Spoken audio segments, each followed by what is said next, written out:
Semua yang dinyatakan dalam artikel ini adalah pendapat penulis dan tidak menggambarkan dasar atau pendirian rasmi bernama. Mudahkan pengeluaran KWSP tanpa syarat. Kamis lalu, ramai yang bersorak gembira belanjawan 2021 yang diramalkan berdepan laluan sukar dengan isu sokongan bersyarat telah diluluskan di peringkat dasar di Dewan Rakyat berdasarkan suara majoriti ahli parlimen. Biarpun ada sebalik kecil wakil rakyat cuba menolak belanjawan dengan peruntukan Rm322.5 bilion itu, majoriti ahli parlimen termasuk wakil rakyat membangkang melihat kepentingannya kepada rakyat, khususnya yang terjejas akibat COVID-19. Apa yang jelas ketika itu pertimbangan politik telah diketepikan karena akhirnya belanjawan 2021 akan tetap dibahaskan dan diperhalusi mengikut peruntukan setiap kementerian di peringkat jawatan kuasa di Dewan Rakyat bermula hari ini. Ramai gembira dengan keputusan kerajaan untuk menambah baik belanjawan itu, khususnya membabitkan lanjutan moratorium pinjaman institusi kewangan pengeluaran simpanan akaun 1 kumpulan wang simpanan pekerja KWSP yang diperluaskan dan beberapa tambahan insentif bantuan lain. Tentunya menjadi tumpuan adalah isu lanjutan moratorium dan pengeluaran simpanan KWSP yang dianggap tidak populis Kerajaan Perikatan Nasional PN oleh kelompok membangkang. Jujurnya, bagi penulis menentukan sama ada sesuatu itu populis atau tidak bergantung kepada realiti analisis di lapangan dan tidak seharusnya berdasarkan pertimbangan politik semata-mata. Sejak pandemik COVID-19 melanda, negara terdapat lebih 800,000 individu telah hilang pekerjaan dan puluhan ribu yang gulung tikar. Kehilangan kebebasan pergerakan antara negara dan dalam negeri juga merebok ekonomi kita. Sektor pelancongan, penerbangan, perhotelan dan pengangkutan awam antara yang terjejas teruk. Kerana itu, soal campur tangan atau bantuan secara langsung atau tidak langsung moratorium pengeluaran KWSP, subsidi upah, peluang pekerjaan dan bantuan-bantuan lain daripada pihak kerajaan amat penting. Bantuan untuk situasi genting sekarang bukan esok. Ia bukan hanya soal ekonomi negara untuk tempoh mendatang, tetapi tentang kelangsungan hidup rakyat kelompok terjejas untuk memastikan adanya makanan di atas meja untuk keluarga mereka setiap hari. Mereka yang tidak memerlukan tidak akan memahami perkara ini. Dalam isu moratorium, tiada moratorium secara pukal 6 bulan diberikan. Sebaliknya, apa yang dipindah dalam belanjawan 2021 yang diluluskan di peringkat dasar di Dewan Rakyat minggu lalu adalah lebih baik. Golongan B40 mendapat lanjutan moratorium bank secara automatik. Begitu juga penting kecil, mikro penulis antara individu yang telah menerima mesej tawaran lanjutan moratorium pinjaman peribadi daripada sebuah bank tempatan pada minggu lalu. Kelompok M40 yang terjejas juga boleh memohon moratorium dengan hanya membuat self declaration tanpa perlu dokumen. Proses permohonan dan kelulusan hanya ambil masa 1 hingga 5 hari. Dalam hal ini, urusan dimudahkan dan birokrasi diketepikan demi kepentingan rakyat terjejas. Ia moratorium tidak diberikan secara pukal, tetapi mereka yang terjejas dan memerlukan boleh memohon moratorium termasuk kelompok T20 termasuk syarikat. Persoalannya, kenapa moratorium tidak diberikan secara pukal seperti diminta banyak pihak? Adakah adil mereka yang kaya dan lebih mampu untuk membayar hutang diberikan moratorium? Bukankah lebih baik mereka membayar hutang supaya duit ini masuk ke sistem perbankan untuk menjana pinjaman khusus kepada perniagaan dan industri yang menampung dan mencipta pekerjaan untuk rakyat? Demikian hujah Menteri Kewangan Tengku Datuk Seri Zafrul Tengku Abdul Aziz dalam penggalungannya Kamis lalu. Mengimbangi tanggungjawab dan keadilan. Fokus kerajaan sekarang adalah tentang tanggungjawab dan keadilan, tegas Menteri Kewangan itu lagi berhubung moratorium. Penulis berpendapat apa yang diaturkan Tengku Zafrul adalah logika memandangkan rata-rata penganalisis ekonomi telah menggiatkan mengenai kesan domino lanjutan moratorium secara pokal kepada ekonomi negara. Kalau diberikan moratorium secara pokal 6 bulan kepada semua pihak, ia tentunya akan menjejaskan ekonomi negara, khususnya kepada institusi pelaburan. Adalah lebih baik bersasar dan diperluaskan kepada semua kelompok seperti dicadangkan kerajaan pada Khamis lalu.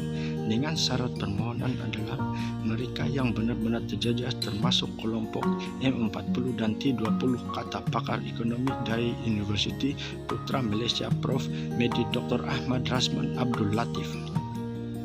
Ahmad Razman merujuk kepada institusi pelaburan seperti KWSP Tabung Haji Kumpulan Wang Simpanan Prasarana, KWAP Permodalan Nasional Berhad PNB dan Khazanah Nasional yang banyak melabur memegang saham dalam institusi perbankan.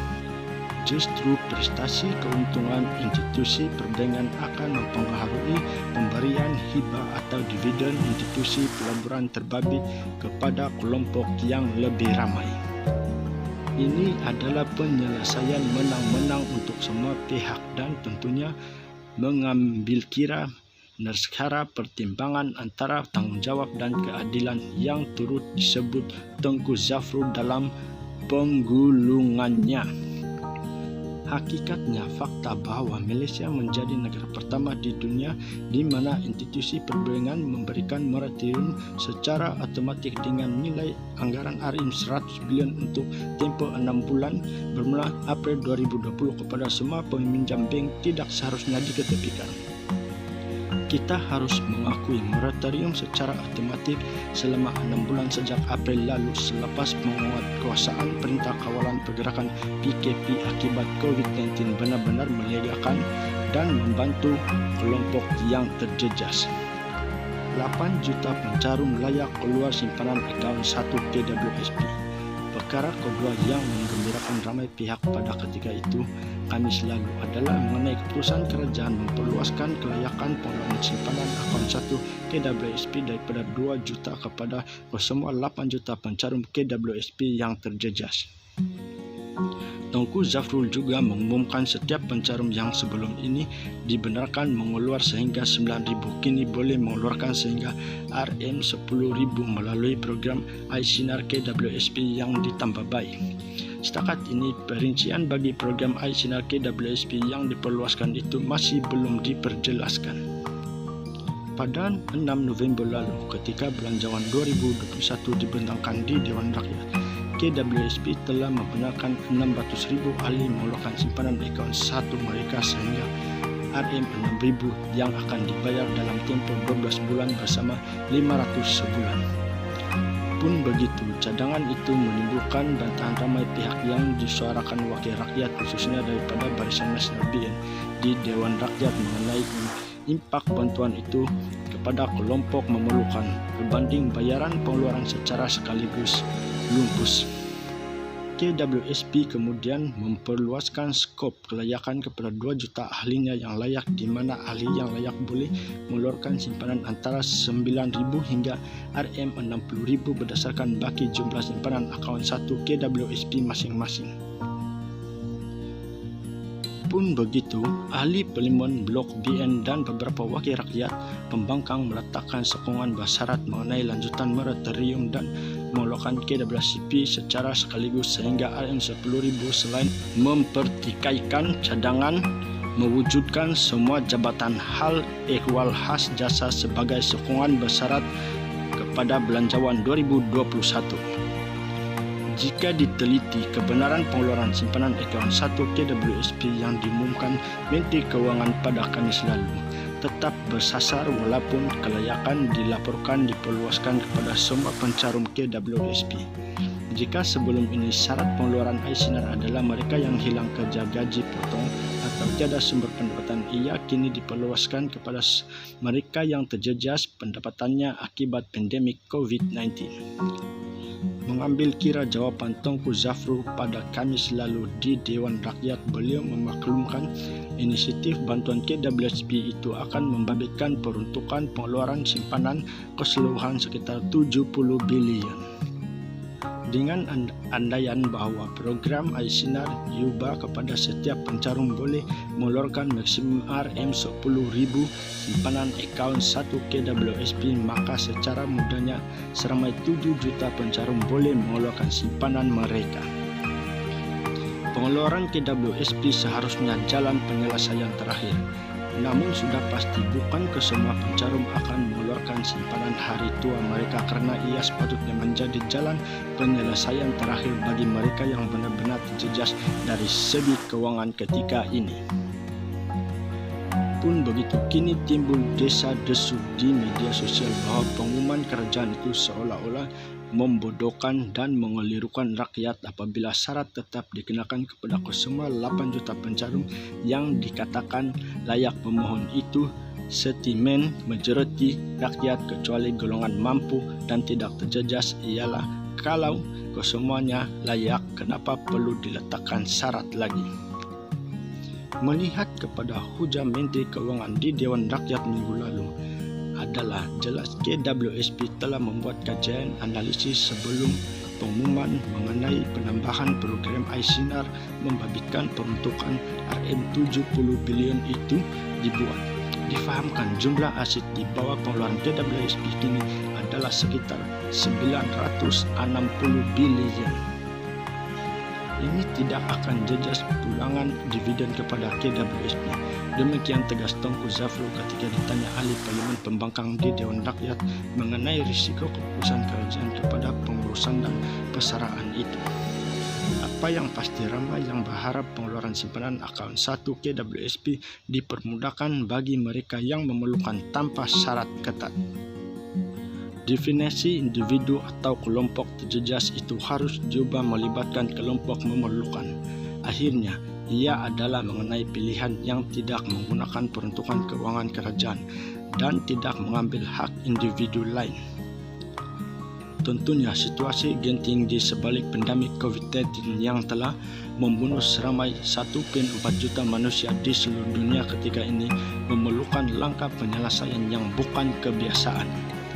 Letakkan kepercayaan kepada pencarum rakyat untuk menggunakan uang mereka dengan sebaik-baiknya di waktu genting ini, karena akhirnya uang itu akan kembali ke dalam ekonomi negara kita. Bernama Said Azwan Said Ali adalah wartawan kanan bernama dengan pengkhususan dalam liputan di zon konflik dan bencana. Beliau juga menulis tentang isu-isu antarbangsa dan semasa rakyat. Semua yang dinyatakan dalam artikel ini adalah pendapat penulis dan tidak menggambarkan dasar atau pendirian rasmi Bernama.